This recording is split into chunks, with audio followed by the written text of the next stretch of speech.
Eu estou abrindo a live aqui olhando para o celular, mas eu vou olhar aqui para os convidados que estão aqui presentes.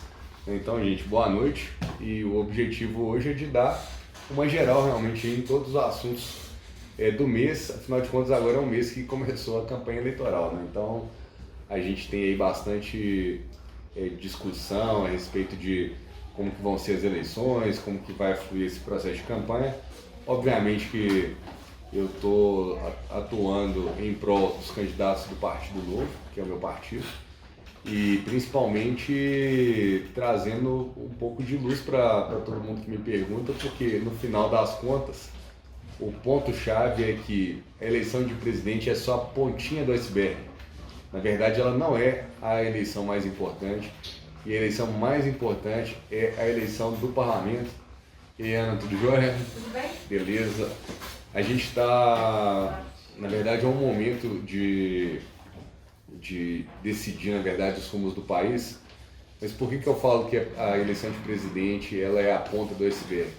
Porque, na verdade, sem ter a base de parlamento formada, qualquer presidente tem dificuldades. E as pessoas só falam de Lula e Bolsonaro o tempo inteiro, né? Então, assim, Lula ou Bolsonaro, peraí, vamos conversar direito sobre esse assunto, vamos entender o que é que a gente está aqui para decidir. Então, assim, eu tenho convicção plena que a eleição mais importante é a de deputado federal e deputado estadual. Elas são as que vão dar sustentação para qualquer corrente de governo que vier a ser eleita.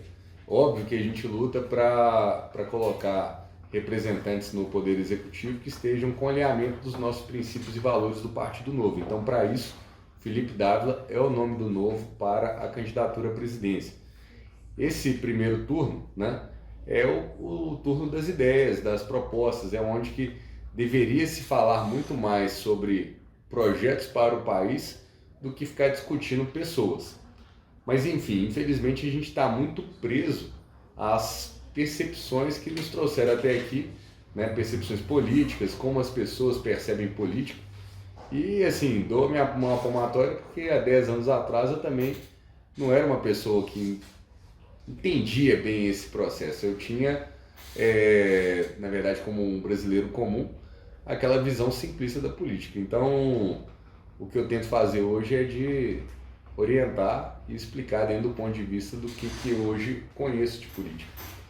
E o jeito mais fácil, na minha opinião, de entender isso tudo é que se a gente perceber que o parlamento são muitas pessoas que vão gerar uma amostra da sociedade, então assim, vamos falar do Congresso Nacional, são 513 deputados, tem gente de todo tipo, é uma amostra do que é o país como um todo. Só que essas pessoas elas são agrupadas em times, ou melhor, em partidos. E aí, o que eu vejo que está acontecendo demais é que as pessoas estão escondendo a informação de partido. Pode observar na própria campanha eleitoral que está na rua aí, se você não é do campo político e não entende qual que é o número do partido, você nem sabe de que partido que aquele parlamentar, aquele candidato que está chegando ali, ele pertence. Mas os partidos são times, e que os times representam linhas programáticas, linhas ideológicas, enfim. A gente precisa de entender melhor qual que é essa ideia, porque os 513 deputados, no caso do Congresso Nacional, eles vão ser divididos em times. Ou melhor, os times é que vão chegar lá para ter maior relevância ou não. Quanto mais o partido tem votos por meio dos seus candidatos, maior relevância ele vai ter dentro desse conjunto. Dentro do Congresso Federal, eles vão ter, vamos supor que um determinado partido conseguisse metade dos votos da população inteira. Então ele teria metade das vagas do Congresso Nacional. Nossa democracia ela é muito pulverizada, a gente tem muitos partidos, então as pessoas perdem esse senso de qual é a proporcionalidade, qual é a relevância de cada partido dentro do Congresso. Elas só discutem pessoas o tempo inteiro e esquecem que, na verdade, a dinâmica da política é, se você não tiver bases parlamentares para fazer com que as pautas estruturantes avancem, um presidente sozinho jamais vai conseguir pautar uma transformação e ela ser aprovada pelo parlamento.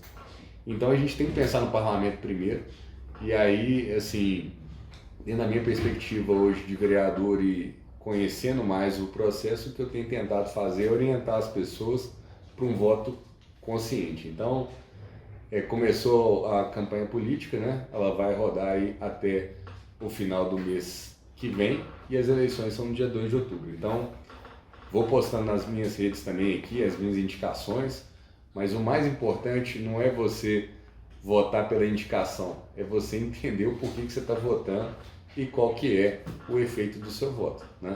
Quanta gente que a gente pergunta assim, quem que você votou na... Ah, não lembro, né? Lógico que aqui na sala eu sei que todo mundo votou em mim, né? Mas eu estou querendo dizer assim, a pessoa não sabe quando ela vota e porventura o candidato não foi eleito, na verdade qual foi o significado daquele voto? E o significado daquele voto ele foi para um partido.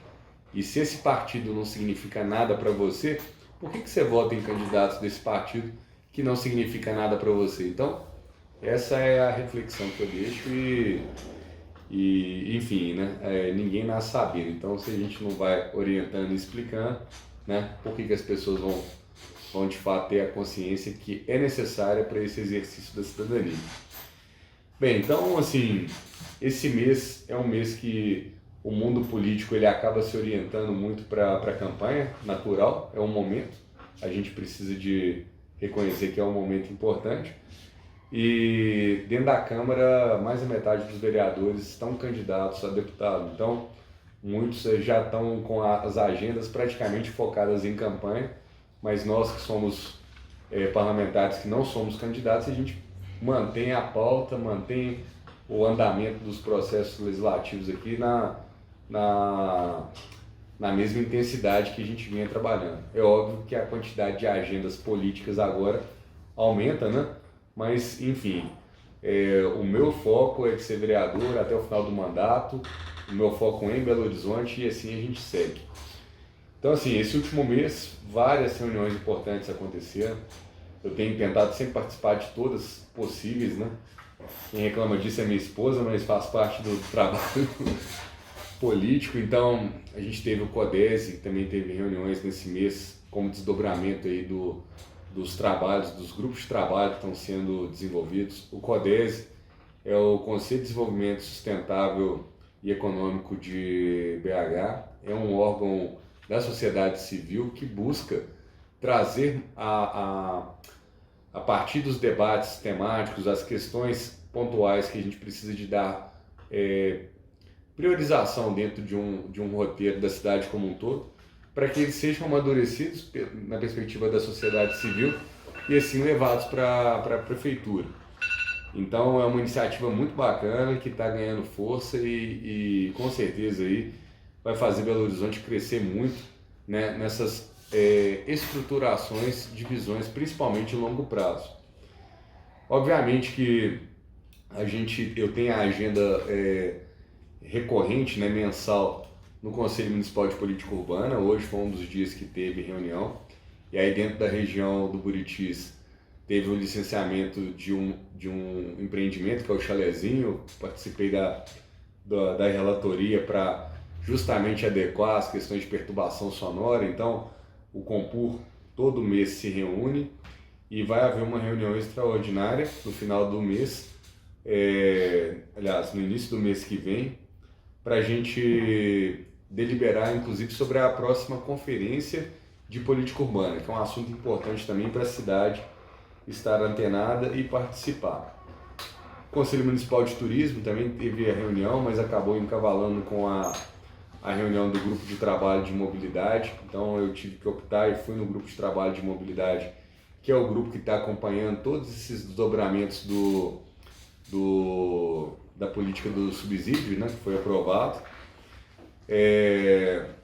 O Comitê de Mobilidade, inclusive, teve uma reunião na Câmara aqui nessa terça-feira para o superintendente André Dantas fazer a apresentação do balanço do primeiro mês de vigência do subsídio. Então foi uma reunião importante também que aconteceu aqui na Câmara.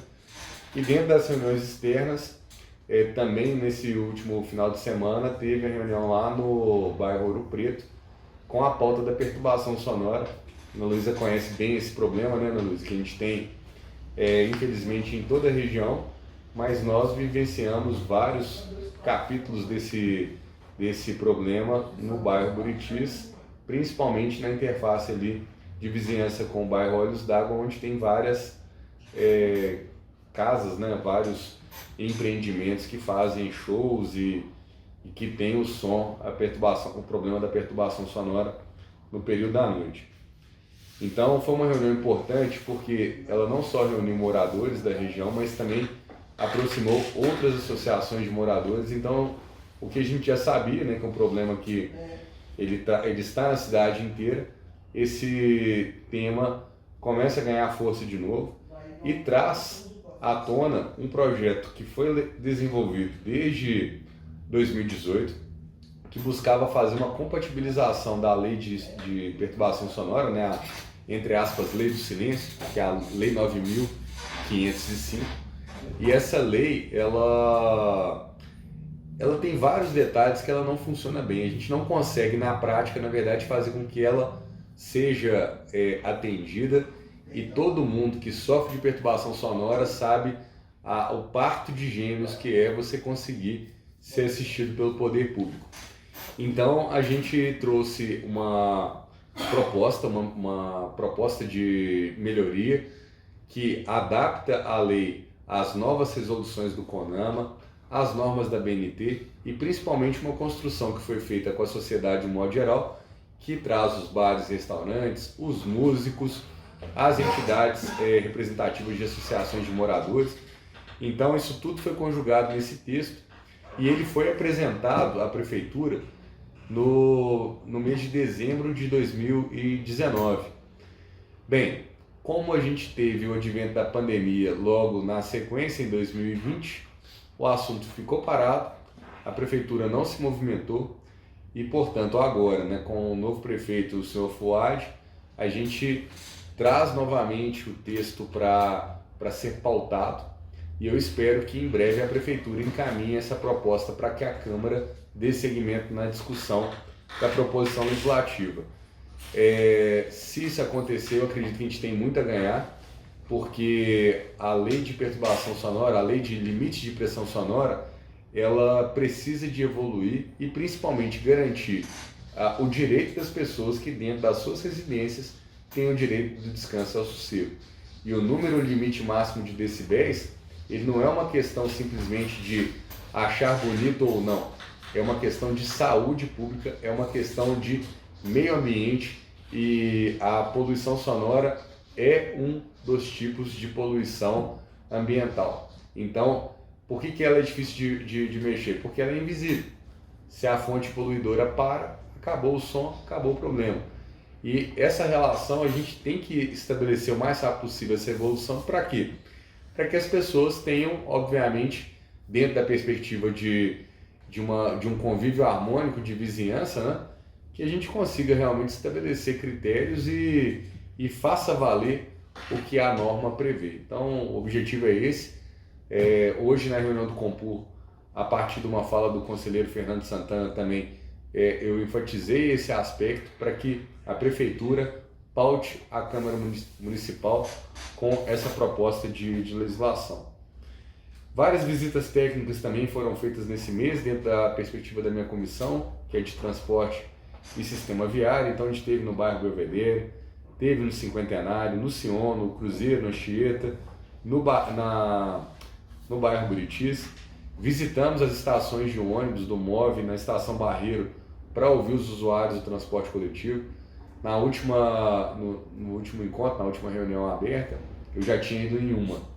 E aí eu fui no Barreiro e pretendo ir nas demais também para a gente verificar o funcionamento. Segundo o superintendente de mobilidade, nesse momento agora, o maior gargalo é a estação de São Gabriel. É o local onde tem a baldeação das linhas troncais do MOVE para as linhas alimentadoras ali na Regional Norte, principalmente. Então, eles estão tentando melhorar, obviamente, o quadro de horários, mas há um gargalo muito grande de congestionamentos que se formam ali logo próximo do anel rodoviário, e aí os ônibus não conseguem voltar para a estação e começam a gerar atrasos. Então, já que já estão identificando o problema, a gente tem que fazer contramedidas o mais rápido possível para garantir que essa frota consiga atender bem a população. Então, a gente espera e acompanha, né, obviamente de perto, mas pretendo fazer uma visita lá na Estação São Gabriel, principalmente no período de volta ao trabalho, volta para casa, que é próximo das 17 horas, que é onde estão tendo a maior índice de reclamações. Bem, um outro, acho que foi um marco importante desse mês, foi a liberação de funcionamento da área de escape e, né, todos viram o vídeo que circulou nas redes sociais do primeiro caminhão que optou por utilizar a área de escape porque estava sem freio, né? Então, assim, graças a Deus, é uma situação que evitou certamente um acidente lá embaixo. Então, isso foi muito positivo. Atesta realmente o propósito de ter área de escape, mas, visto que o primeiro capítulo foi escrito, a gente não pode deixar de buscar os próximos. Lembrando que o projeto das áreas de escape tinham sido pautadas para 3 pontos antes de chegar naquele pontilhão lá, férreo, no final da descida do Betânia. O que foi implementado foi o mais alto de todos, que eu diria assim, se a gente fosse pensar no ponto ideal, talvez esse não teria sido o primeiro a ser construído, mas por que ele foi construído primeiro? Porque era o lugar mais fácil de implementar. Os outros implicariam talvez em situações de desapropriação ou de remoção, ou até a própria infraestrutura da obra ficaria muito mais cara. Então a gente é grato por ter tido o primeiro, mas nós não podemos parar de pautar esse tipo de dispositivo de segurança para o anel rodoviário. E lembrando também que anel rodoviário não é um local que está saneado. Não é porque vai ter rodoanel que o anel rodoviário está resolvido. Muito pelo contrário. O anel rodoviário tem deficiências que já foram apontadas, tem projeto que já foi elaborado desde 2014 e que pelo cúmulo da desarticulação a gente vê esse negócio parado e travado até hoje. Almeida, você que está sempre de olho aí nas questões da cidade, te falo que o anel rodoviário tem projeto que foi desenvolvido, mas está simplesmente hoje no Poder Judiciário, porque eles ajuizaram ações contra o Estado, porque o Estado na época não pagou os projetos. E o DENIT está lá, tipo, dormindo no ponto também, porque, querendo ou não, bastava se ter articulações talvez para resolver essas arestas e trazer esses projetos realmente para uma linha de encaminhamento de implementação executiva. Mas não, a coisa ficou no Judiciário e a última conversa que a gente teve no DENIT é como se tivesse começado tudo do zero, que eu acho um absurdo. Então, vamos tentar aproximar as partes de novo, e eu tenho falado com os meus colegas vereadores que são candidatos a deputado federal e que eu tenho certeza que vários vão ser eleitos, da gente fazer uma força-tarefa em Brasília no ano que vem para conseguir mobilizar não só o processo, mas também mobilizar orçamento e recursos para que isso seja viabilizado, né? Para que isso seja que isso vire uma implementação efetiva. Bro, Espero que dê certo. Você acha que o fato de ter sido já usado, né, em tão pouco tempo, né, depois da inauguração da área de escape, foi muito rápido, né, talvez umas 2 semanas? Sim. Você acha que isso pode contribuir positivamente para a aceleração das outras áreas e de mais obras podem ser feitas no anel? Eu acho que sim, até porque cada imagem de uso da área de escape, né, é uma prova que a gente deixa de ter uma imagem de uma catástrofe lá embaixo. Então, assim, toda vez que a área de escape é utilizada, é uma demonstração, assim, firme de que realmente o problema de segurança ele tem que ser resolvido. Esses projetos que eu estou falando, em Minas Gerais, ele é o alargamento ali no pontilhão férreo, resolver a interseção com a Avenida Amazonas, porque tem que criar as pistas marginais. Nós temos mais à frente lá na Praça São Vicente, né, que é ali naquela anel rodoviário com a Rua Padre Eustáquio, aquela finalização ali, né, que é uma ponte em curva com 2 faixas só, e o viaduto São Francisco, que é outro gargalo terrível do anel, né? Diga-me. Bom, vereador, eu quero assim Primeiro, deixa eu dizer que eu não votei em Vossa Excelência, porque Mas foi só uma brincadeira. eu voto lá em Nova Lima, entendeu? Ah, foi E isso. eu tenho te acompanhado nas redes sociais. Muita gente manda mensagem para mim lá falando que eu estou pegando pesado com você. Então eu quero aproveitar a oportunidade que a gente está ao vivo, né? Para deixar bem claro isso, assim. Tanto que eu estou admirando a sua elegância, né? Porque o papel do homem público é isso, é conversar com seja lá quem for, né? Claro. Ontem eu vi isso, não vou citar nomes, né? As pessoas, tipo assim, elas são muito, eu chamo isso de política do compadrio, sabe? Uma coisa é você ter respeito, igual eu te respeito qualquer pessoa, acho que é um dever nosso. Agora, ter cerimônia, o vereador, para que ele... Então, para que ele vai ser vereador? Para que o prefeito vai ser prefeito, né? Então, eu quero te agradecer por essa atenção e deixar bem claro para as pessoas, né, que o convite é público, né? Totalmente. Pois é, eu queria ver isso aqui. Inclusive, montado. assim, Almeida, eu fico super satisfeito, né? De você estar presente, a Ana Luísa e todos que estão aqui na sala. Uhum. A gente ir criando esses ambientes para diálogo Pois é. e tudo é fundamental. Chamar o pessoal de casa aí, presencialmente é bem melhor. Eu gosto moro lá em Nova Lima, você vê. Joguei tudo para alto para vir aqui hoje. Eu queria vir nas outras, não consegui. Agora, vou tentar falar rapidinho sobre esse lance do anel rodoviário. O negócio é resolver a emergência. Agora, só que tem que mandar a conta para quem? Para 040, Braulio. Eu acho que Não, mas nós aí, não ó, podemos, a prefeitura, só concluindo, a prefeitura não pode ser tipo uma instituição de caridade, sabe? Pô, você veja bem, a pauta do novo são as privatizações, eu sou a favor da privatização, mas tem que acabar com esse negócio do jeitinho brasileiro. O serviço, os ônibus de BH são privatizados, mas aí eles fazem aquela chantagem, a prefeitura, eu acho até que ela tem que ir lá e dar o dinheiro. Mas que privatização é essa, vereador? A gente paga pedágio, o anel rodoviário pertence à concessionária 040, aí a prefeitura vai lá na emergência e faz a área de escape, tá, ok, fez. Agora, eu acho que devia entrar na justiça e pedir ressarcimento dos cofres da prefeitura, porque senão... Almeida, eu concordo em partes, mas só que tem um detalhe, na verdade a gente usa isso até no meio empresarial, né? O feito é melhor do que o perfeito. Ah, sim. Ok? A rigor, essa conta era para ser da União. Ok? Era uma conta federal. Mas se o trecho não, é a rigor. privatizado... Não, calma. A rigor. Ah, tá. Eu estou te falando assim. Entendi. Meu entendimento.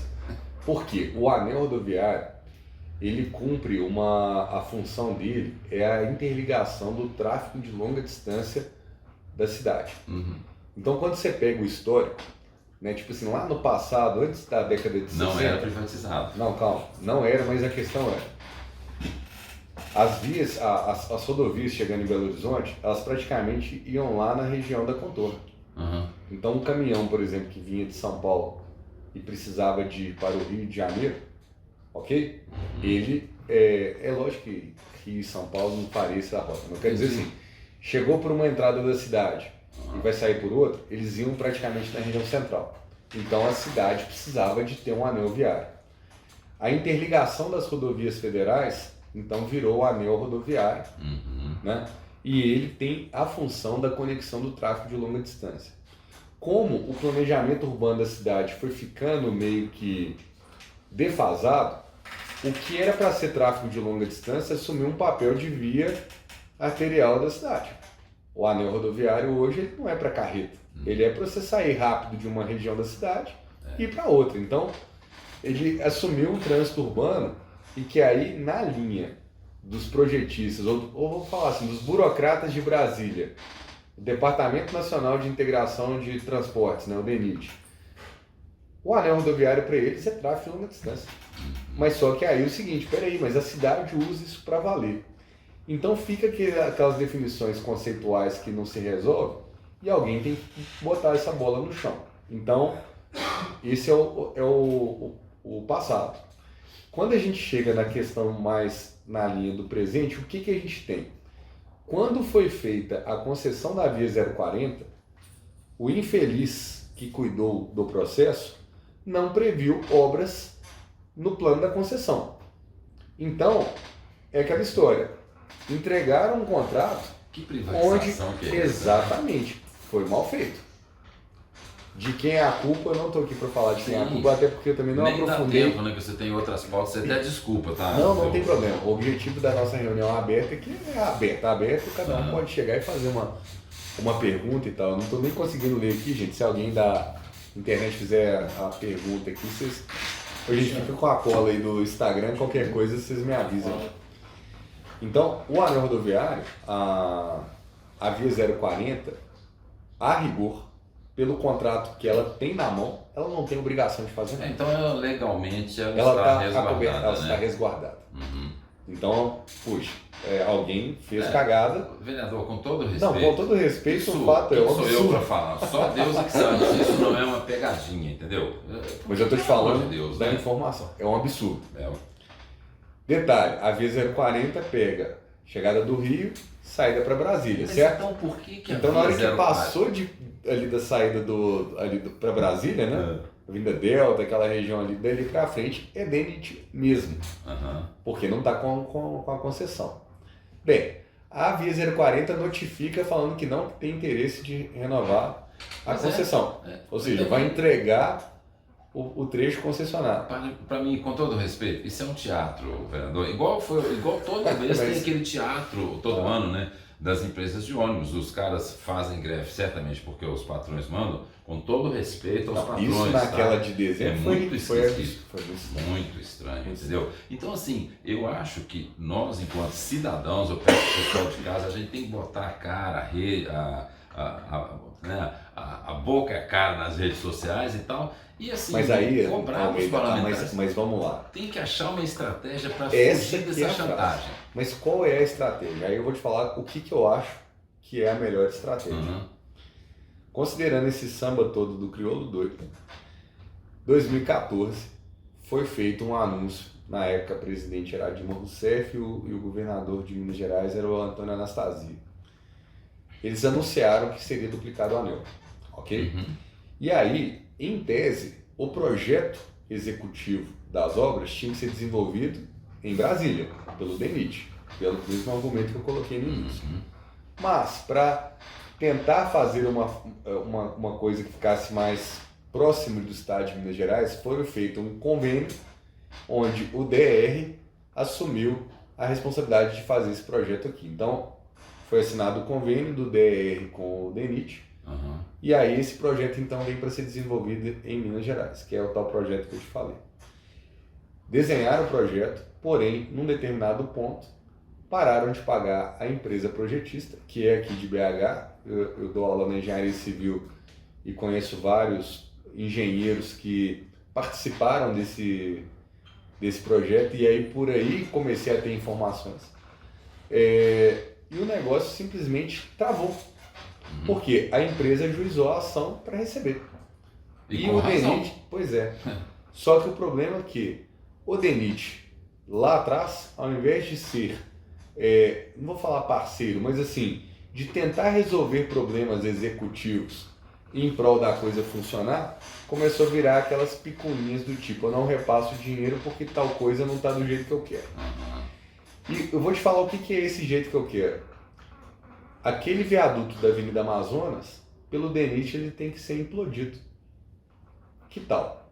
Como que separa um anel rodoviário? É porque não quer fazer, Ok? né? Exatamente. A solução ali significa construir novas pontes, abrir as pistas marginais e deixar o viaduto que está funcionando funcionar. Lógico. Não faz sentido você ir lá e fazer um precisa novo. ser um engenheiro, expert, Exatamente. né? Mas, se você olhar no rigor da norma, aquele viaduto na norma atual, ele não poderia ser Falando em construído daquele viaduto, jeito. deixa só, antes que eu esqueça, tem um viaduto, não sei se vocês aqui viajam um trecho daqui para Barbacena, tem uma cidade que chama Ressaquinha, tem um viaduto assim, funil, é um negócio criminoso.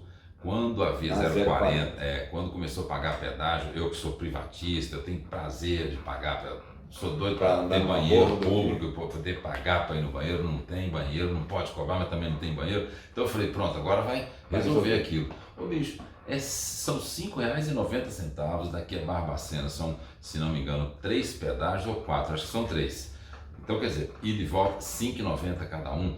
Com todo respeito ao pessoal da Via 040, tá? Porque eu acho que também eles estão na deles lá, né? Eles estão fazendo a gente de otário, né? E as autoridades são omissas, elas não cobram. Então, assim, O máximo que eles fazem é passar uma tinta e outra, nem pintar os quebra-molas, vereador. Eu até gostaria muito, você desculpa o meu...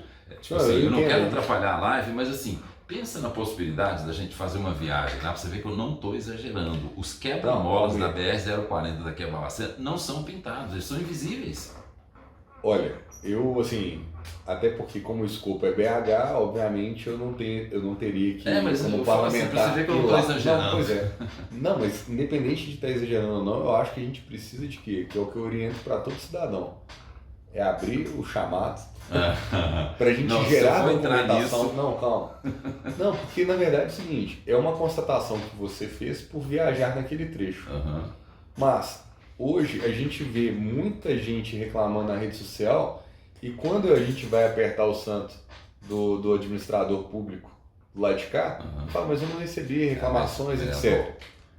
Eu tô te entendendo. Não, eu tô falando mas assim. Você acredita nesses caras? Porque, por exemplo... Mas eu acredito que quando eu faço um pedido de informação e o registro existe, eu consigo confrontar. É essa que é a minha visão aqui. Entendi. Tanto é que na percepção de como fazer, qual que é o caminho que a gente está tentando fazer isso? A ideia é de aproximar as partes.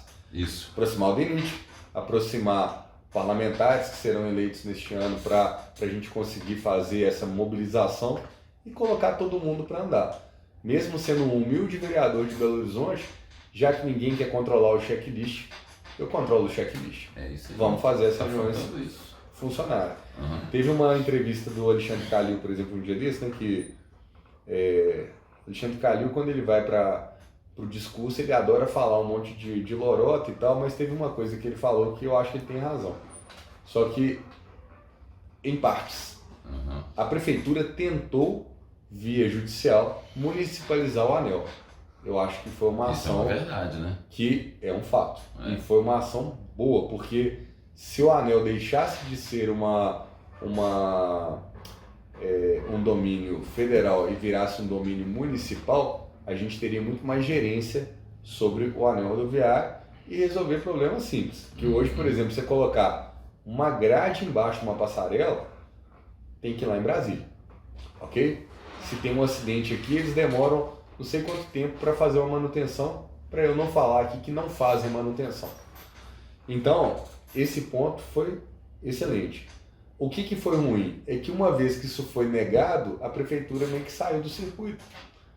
E a gente tem que ter a percepção de ferrinho de dentista, mesmo sendo um prefeito, mesmo sendo um governador. Então, em termos políticos, o que a gente espera é de conseguir organizar as forças políticas, né, por meio das autoridades políticas, para ir destravando as nossas pautas que são importantes para a cidade. O anel rodoviário é muito importante para a cidade. Então, assim, é um ponto que a gente pode evoluir. E aí, Almeida, a minha visão de atuação é como resolver. Isso. Porque problema para trás tem vários. E a própria área de escape. Foi importante fazer uma? Foi. E agora a gente tem que lutar pelas próximas. Então, a rigor, seria uma conta federal. Mas, já que de fato quem sofre o problema é o cidadão de BH, eu acho que foi louvável a ação da prefeitura e botar para funcionar. Mas tem como, então, tentar receber isso de volta para os corpos da prefeitura da União? Eu te diria que é uma briga que eu não gostaria de brigar agora. Eu estou tentando enxergar a briga maior, que é o macro. Né? Talvez isso aí seria uma linha de atuação que geraria muito desgaste, mas a gente continua não resolvendo o resto dos problemas. Entendi. Na minha percepção. Não, eu acho válido o que você está falando agora, só que a gente, eu entendo a sua colocação. Ela não pode continuar agindo como entidade filantrópica ou pilantrópica, eu não sei direito, não pode, porque, poxa, haja dinheiro, vereador. Depois, só assim, mais uma coisa que eu estou lembrando, as companhias telefônicas, que bom que foi feita a privatização e tal. Eu lembro da época que tinha fila para comprar telefone. Hoje você lançava o telefone no imposto de renda, né, Almeida? Exato. Agora, aí o que acontece? Mas só porque os caras estão fazendo isso, eles têm o direito de fazer o que eles fazem aí com a fiação, que até aprovou aquele projeto seu. Então, assim, esse aí, inclusive, eu até deixei aqui que foi com isso, vereador, entendeu? Nós precisamos precisa de haver fiscalização, entendeu? Claro. Rígida e tal. Porque mas aqui, Almeida, já que você tocou no assunto dos fios e cabos partidos, virou lei, é a Lei 11.392 de 2022. Mas vai ficar só no papel? Não, calma. Aí, vou utilizar as mesmas palavras do relativo ao anel. A etapa burocrática legal foi cumprida. O projeto entrou, tramitou, foi aprovado em primeiro e segundo turno, teve a derrubada do veto. Então, em termos de instrumentos legais, a gente tem um instrumento agora que obriga as empresas a fazerem a remoção da fiação inservível. Fiação inservível é um conceito que, você olhando de fora um cabo, você não sabe se ele está passando sinal ou não. Mas na hora que esse cabo cai, você tem certeza que ele está ali de fato inservível. Então, o que a gente espera, que são os próximos passos que eu programo para fazer junto com a prefeitura, é de organizar reuniões com as teles, chamar todo mundo. Chamar Oi, chamar Vivo, chamar Algar, chamar todo mundo. Todo mundo que tem caminhamento na cidade. E organizar a força-tarefa para ir regularizando a fiação. Por quê? Porque os equipamentos de 5G vão ser instalados. Equipes técnicas vão escorar escadas nos postes para colocar um novo equipamento. Por que não, nesse mesmo momento, já vai saneando a cidade? Essa é a linha de raciocínio que eu pretendo colocar, organizar reuniões junto com a prefeitura e junto com as empresas para organizar o jogo. Agora, com todo respeito, né, vereador, eu fico com vergonha para essas empresas. Precisava disso, vereador? Elas próprias tinham que zelar, porque... Mas, Almeida, é aquela história, é o para trás. Eu sei, mas daqui para frente é o caminho que a gente tem que ser diferente. As empresas têm que fazer questão. Você pega um exemplo, por exemplo, pega uma residência que os coletores de lixo, eles passam 3 da tarde. Vai a pessoa colocar o lixo para fora 1h da tarde, ela é multada, e ainda bem que é multada. Você entendeu?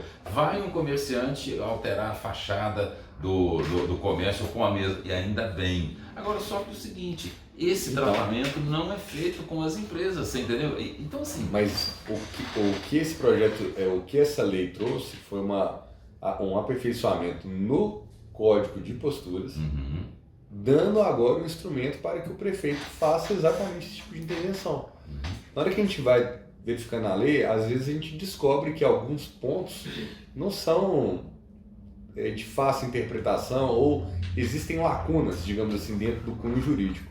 E a nossa função aqui no Legislativo é de ir preenchendo as lacunas e acertando os dispositivos para a cidade funcionar. Então, eu acho que é o melhor caminho e é a forma que eu vou tentar conduzir o processo agora. Para quê? Para que não seja uma letra fria que está na lei e a gente não chegue com o resultado. Porque todos os bairros de BH, sem exceção, tem o problema dos fios e cabos partidos. Eu postei no meu Instagram esses dias, teve uma mulher que ela quase foi degolada lá no Mato Grosso do Sul, a semana passada. Acidente com moto, inclusive.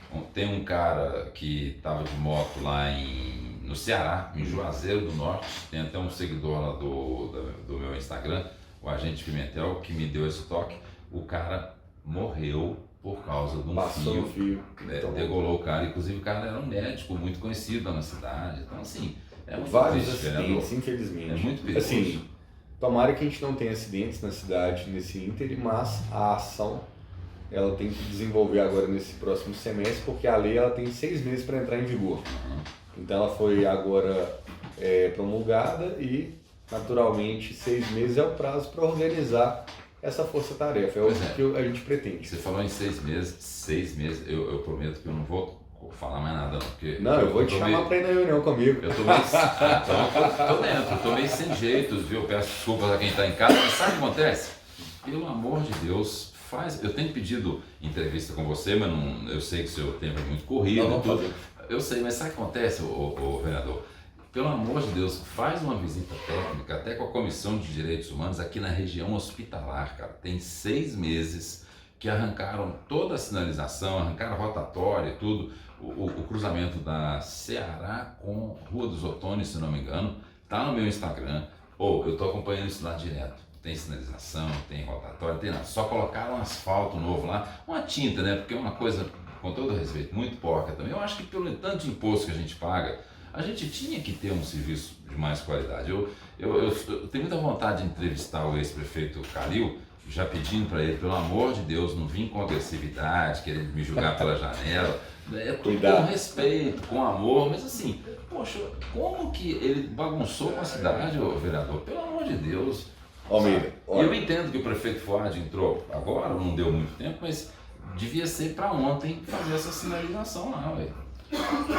Essa sinalização que você está mencionando, eu vou pegar direitinho quais são os aspectos que a gente tem como, via comissão, fazer os pedidos de informação para, quando a gente pede informação, na verdade você está pedindo para resolverem, né? Mas eles têm que dar o feedback para a gente, então vamos olhar isso. Mas você imagina 6 meses, a região hospitalar? Pois é, mas vamos voltar nos 6 meses dos cabos aqui, que é o eixo principal.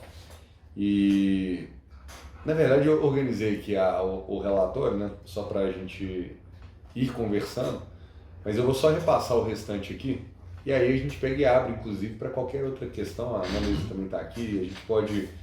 O meu propósito é que a gente tenha uma cidade que funcione. Isso. Né? E a cidade tem várias linhas de atuação. Então, o objetivo é desobstruir os gargalos mesmo, para que a coisa seja fluida. Na prática, como vereador, eu tenho como, não prerrogativa, como obrigação fiscalizar o trabalho do Poder Executivo. E fiscalizar o Executivo significa fazer as coisas funcionarem. Porque se tudo funcionar bem, teoricamente, nem vai ter ninguém reclamando e tal. Mas a gente está muito longe de ter um nível de excelência do serviço público para falar assim, é tudo perfeito. Não é.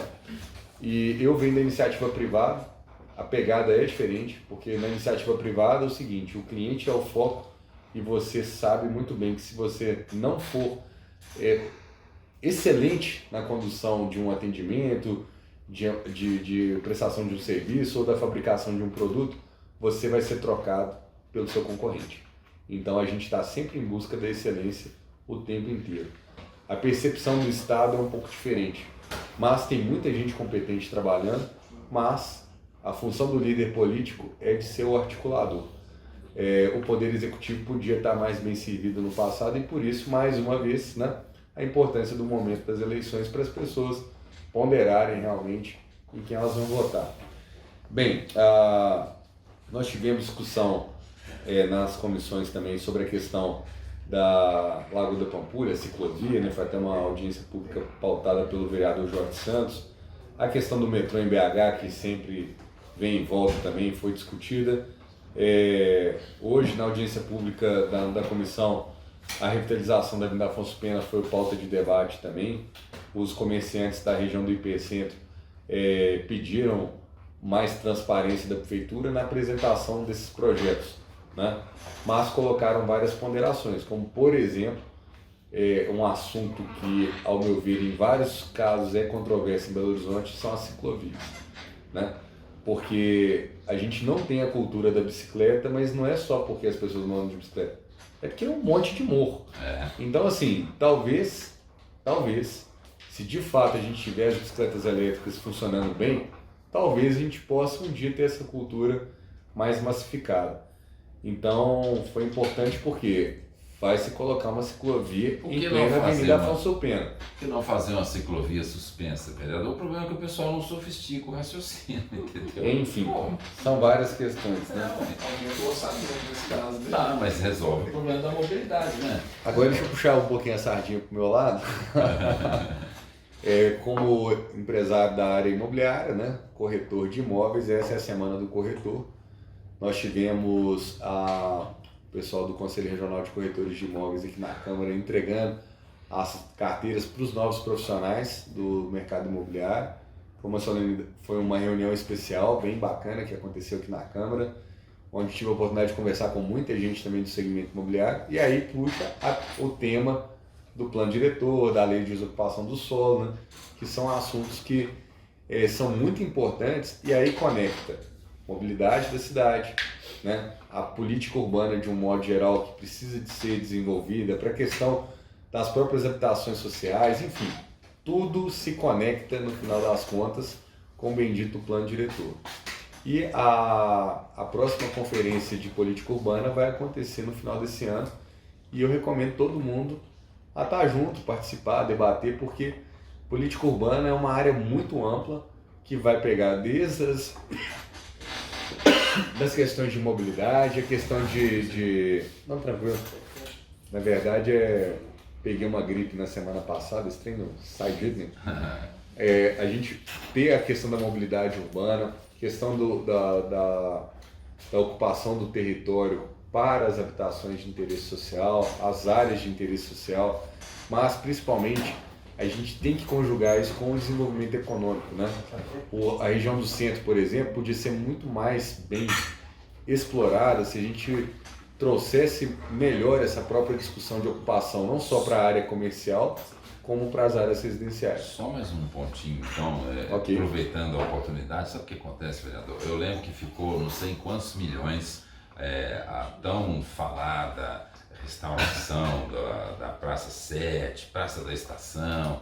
Não adianta nada, é jogar dinheiro pelo ralo se não der manutenção e se não fiscalizar. Eu tenho o maior respeito pelos artistas de rua, amo os artistas de rua, assim, mas nós temos que achar uma solução humanitária, uma solução artística, uma solução cidadã, onde ou não reforma nada, ou então se reformar, não pode ficar igual a Praça da Savassi, igual a região da Savassi. Tá uma bagunça, uma baderna, as pessoas, com todo o respeito, tá, vereador? Eu sou solidário às pessoas, eu sei que as pessoas não têm essa vocação de ir morar na rua, de botar aquela barraca lá como é que chama, no canteiro central, eu sei disso. Agora, não é lugar, porque aquilo ali está privatizando, está fazendo um uso pessoal, privado, do espaço público. Então, quer dizer, nós precisamos... Que não interessa, na verdade, saber qual que é a capacidade econômica e financeira da pessoa. Pois é. A lei tem que valer para todos. Não é? Então, assim, adianta, eu quero te fazer esse pedido aqui enquanto cidadão, não adianta fazer revitalização de Afonso Pena, vai gastar quantos milhões? Qual que é a previsão?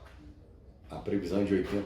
80 milhões, para depois não dar manutenção e deixar invadir de novo e tal. Então, assim, sabe, igual acontece nos viadutos. Esses assuntos, esse assunto, na verdade, na audiência pública, diversos pontos que você colocou, estavam presentes nas falas dos comerciantes, então Pois é, mas eu só acredito que a prefeitura sai da reunião sensibilizada. Mas às vezes os comerciantes falam e não são ouvidos, entendeu? Não, isso eu concordo, a prefeitura mas... vai lá, faz os 80 milhões, não sei quem ganha dinheiro. É igual o caso lá do anel rodoviário, da Via 040, faz a privatização, todo mundo ganha dinheiro, depois é até bom estragar de novo para fazer de novo, né? Você entendeu, vereador? Isso não pode continuar assim. Almeida, eu entendo, e a gente tem que trabalhar para ter uma classe política que tenha responsabilidade com o dinheiro público.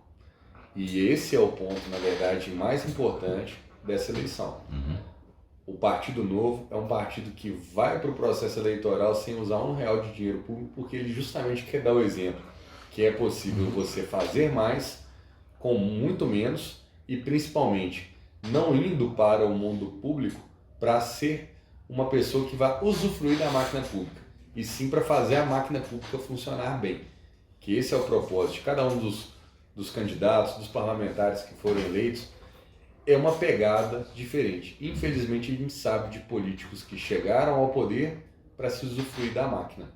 Chegaram ao poder para criar esquemas de corrupção para abastecer sistemas de campanhas, formas de financiar todo esse complexo sistema político, né, para ter uma vantagem sobre os outros. Estou falando de mensalão, estou falando de petrolão.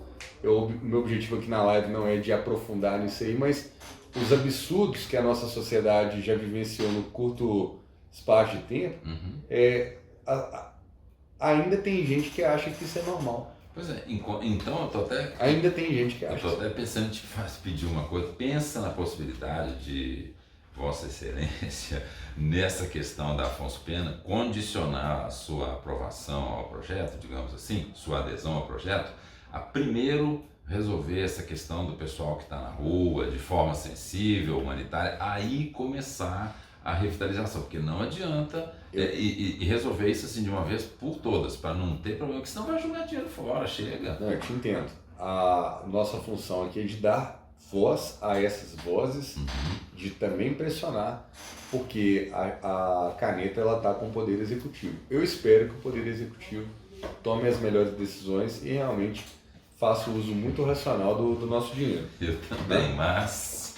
Enfim, para a gente evoluir aqui, porque eu tenho que fechar a live com 1 hora, e a gente tem... Faltam 9 minutos.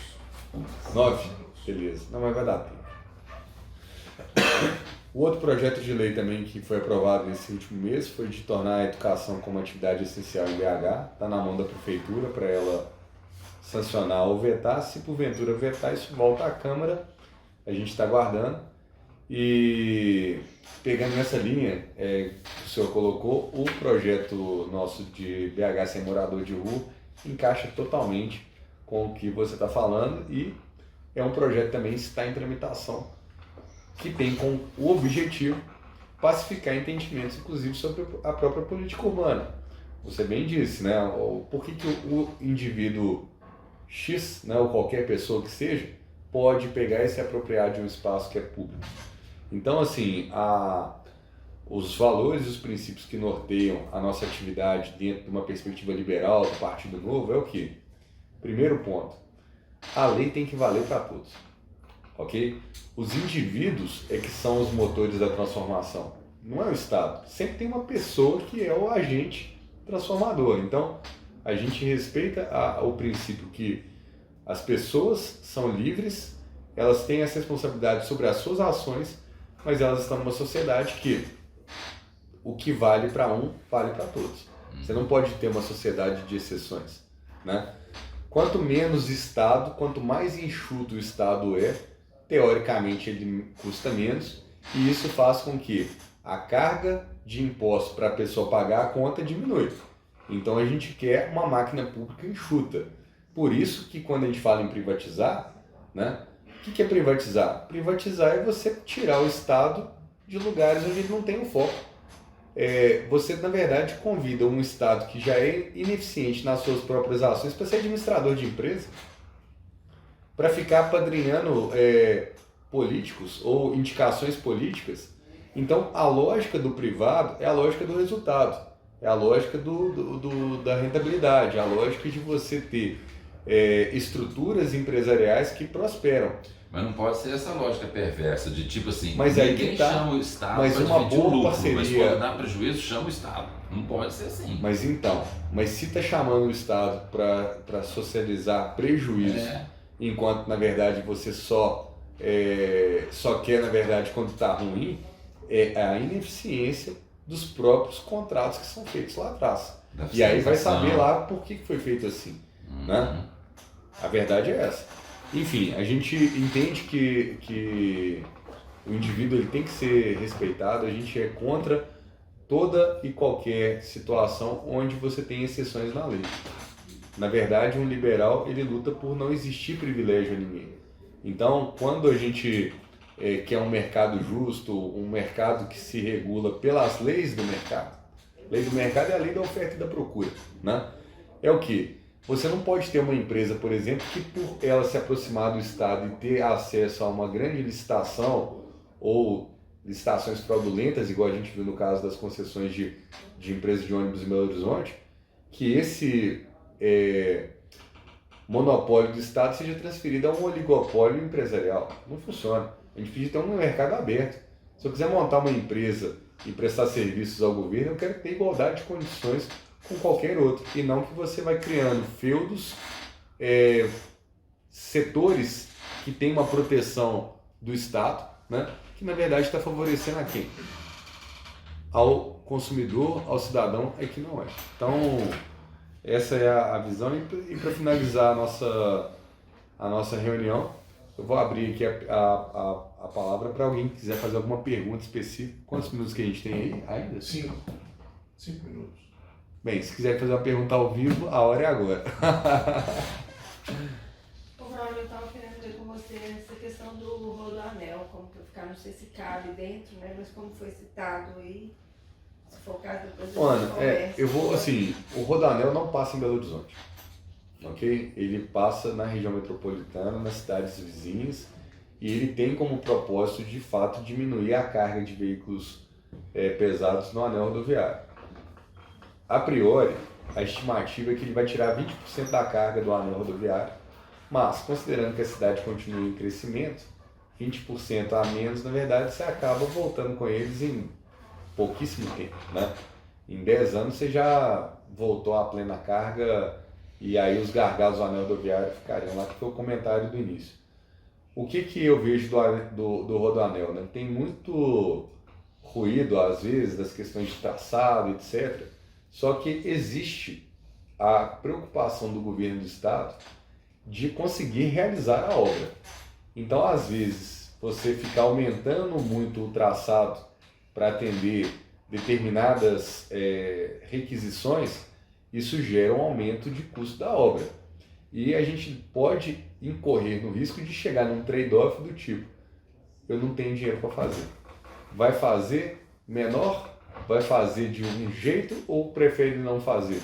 Porque todo mundo fala, mas na hora do dinheiro para pagar a conta, o dinheiro é finito. E na verdade, assim, eu acredito que com a competência dos gestores que estão hoje na linha de frente da Secretaria de Infraestrutura, tanto o Fernando Marcato, o Gabriel Fajardo e os técnicos profissionais que estão lá, eles estão muito empenhados em conseguir fazer um projeto que seja exequível. E isso é fundamental, porque senão é mais um daqueles que fica no papel com exame. Até teve em janeiro eu viajei pelo Brasil afora, né? Acho que várias pessoas me acompanharam nas redes sociais. E eu passei numa BR, que é a BR-020, que foi projetada pelo Juscelino Kubitschek para ligar Brasília a Fortaleza. Essa BR existe no Google, mas em um determinado trecho lá no Piauí, ela não existe na prática. No Piauí, não. Piauí para Bahia. E aí o Google estava me mandando ir para lá, né? Na hora que eu fui chegando na hora de, tipo assim, entrar no trecho que eu parei num posto, a pessoa falou, não, essa BR não existe. Ela só existe no papel. Aí eu falei, poxa, e o Google não tá sabendo até hoje, né? Então, assim, para que isso não aconteça... Agora, eu engasguei. É importante a gente ter a consciência... Desculpa, pessoal. A consciência de que o dinheiro é finito. Então é melhor ter um projeto que vá até o final do que ficar com uma coisa no meio do caminho. Epa! Então é isso. Mais alguma pergunta? Pessoal da internet, eu vi que vários entraram aqui. Rômulo, Reginaldo. Fez alguns comentários aí. Gabriela. Gabriela. Bacana. Alexandre Adão. Bem, de qualquer forma, eu vou encerrar aqui a transmissão. Agradeço todo mundo que participou, todo mundo que depois vai ver esse vídeo gravado na rede social. Mas já fica aqui um convite para me acompanhar aqui nas redes sociais, Braulio Lara Novo, aqui no Instagram, no Facebook e no Twitter. E todas essas reuniões maiores eu tenho postado no canal do YouTube, que é o Braulio Lara. Então, tipo assim, as audiências públicas são todas lá na íntegra. Quem quiser acompanhar, eu estou publicando tudo que posso, ok? Pessoal, eu agradeço. Vamos fechar aqui a live. Um abraço para todos e obrigado a todo mundo que está aqui presente também. Essa reunião aberta todo mês, vou estar sempre tentando fazer uma quinta-feira. E aí a gente está aqui com o espaço aberto para realmente ter o diálogo e ter essa aproximação, beleza? Grande abraço para todos. Estou encerrando aqui. Valeu!